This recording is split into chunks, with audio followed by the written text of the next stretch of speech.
آبنائے ہرمز کی بندش سے بحری ٹریفک شدید متاثر ہے۔ ایران اس اہم مقام کو کیسے کنٹرول کر رہا ہے، دیکھیے محمد جنید کی اس رپورٹ۔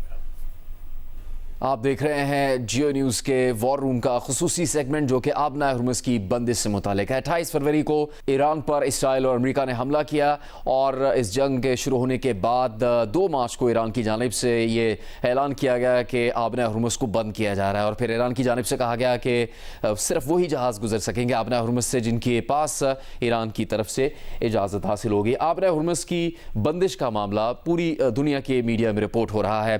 امریکہ اپنے تمام تر دعووں اور دھمکیوں کے باوجود آبنائے ہرمز سے ایران کا کنٹرول ختم کروانے میں اب تک ناکام نظر آیا ہے۔ دفاعی ماہرین کے مطابق ایران آبنائے ہرمز کو کنٹرول کرنے کے لیے روایتی بحری بیڑے پر صرف انحصار نہیں کرتا بلکہ ملٹی لیئر ڈیفنس اسٹریٹجی کا استعمال کرتا ہے۔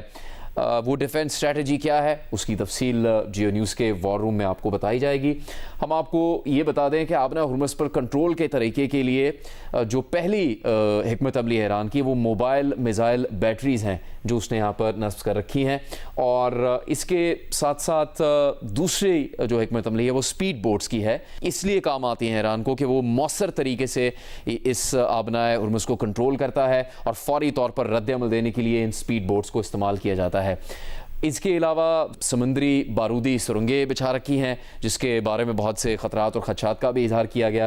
صرف یہی نہیں، بیشتر اور اقدامات بھی ایران کی جانب سے کیے گئے ہیں آبنائے ہرمز پر مکمل کنٹرول رکھنے کے لیے۔ خود کش ڈرونز بھی استعمال کیے جا رہے ہیں ایران کی جانب سے، اور اب تک جو واقعات پیش آئے ہیں اس کے بارے میں بھی رپورٹ کیا گیا ہے۔ ایرانی بحریہ خاص طور پر اس آبدوزوں کو مکمل ختم کرنے کا دعویٰ کرتا ہے، لیکن ابھی بھی ایک خطرہ اور موجود ہے، اور وہ میجٹ سب میرین سے متعلق ہے، یعنی چھوٹی سب میرین یہاں پر موجود ہوتی ہے جس کے بارے میں امریکہ کی جانب سے بھی خدشات کا اظہار کیا جا چکا ہے۔ اسی لیے یہ کہا گیا ہے کہ اس بحری راستے کو استعمال کرنا اور بھی خطرناک ہو جاتا ہے۔ امریکہ اسرائیل حملوں کے بعد سے ایران نے آبنائے ہرمز پر اپنا مؤثر کنٹرول رکھا ہے۔ کئی بحری جہازوں پر حملے بھی کیے گئے ہیں، اور ان حملوں کی تفصیل بھی اس سے پہلے سامنے آتی رہی ہے۔ انٹرنیشنل میری ٹائم آرگنائزیشن نے اس سے متعلق کچھ تفصیل جاری کی ہے۔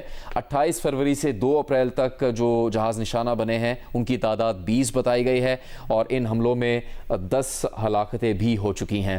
آبنائے ہرمز پر ایران کے کنٹرول کا مسلسل دعویٰ سامنے آتا رہا ہے۔ خطے میں جو جہاز پھنسے رہے ہیں جس سے سب سے زیادہ جو ممالک متاثر ہوئے ان کی جانب سے بھی معلومات جاری کی گئی ہے۔ جب آبنائے ہرمز کی بندش ہو گئی تو بہت سے جہاز پھنس گئے اور بہت سے جہاز اس علاقے تک پہنچنے میں بھی کامیاب نہیں ہو سکے۔ خطے میں جو پھنسے ہوئے جہاز ہیں ان کی تعداد تقریباً 2000 بتائی گئی ہے۔ ان 2000 جہازوں میں سے 400 جہاز خلیج عمان کی طرف موڑے گئے، دیگر جہازوں کو نہر سوئس کی طرف موڑ دیا گیا، پھر انہیں ایشیا اور یورپ تک پہنچانے کے لیے جنوبی افریقہ میں کیپ آف گڈ ہوپ کے راستے طویل سفر کرنا پڑ رہا ہے۔ سعودی عرب آبنائے ہرمز کی بجائے بحیرہ احمر کے راستے تیل کی ترسیل کر رہا ہے۔ آبنائے ہرمز سے گزشتہ 24 گھنٹے میں ایران کی اجازت سے 15 جہاز گزرے ہیں۔ ایرانی میڈیا کے مطابق یہ تعداد جنگ شروع ہونے سے پہلے کی نسبت 90% کم ہے۔